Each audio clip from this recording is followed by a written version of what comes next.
Anyong mga chinggu!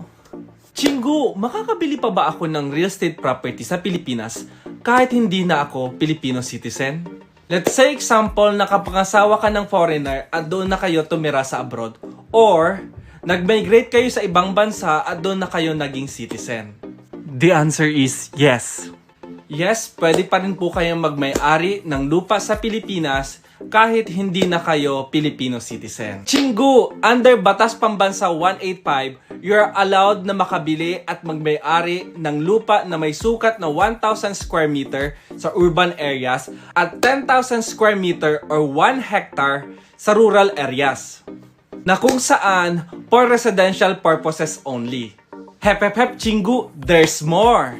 Meron ding batas na nagbibigay ng additional na karapatan para sa mga former natural-born Filipino citizen under ng Foreign Investment Act of 1991 na kung saan pwedeng magmay-ari at makabili ang dating natural-born Filipino citizen ng 5,000 square meters sa urban areas at 30,000 square meter or 3 hectares sa rural areas.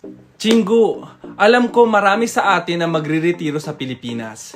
Kaya habang mas maaga, mag-ipon at mag-invest na sa Pilipinas. Sa susunod na video, magbibigay ako ng mga tips kung paano makaiwas sa scam. Kaya, share and follow for more videos. Sarange! Ito ang inyong Chinggu na broker, basta lisensyado, garantisado.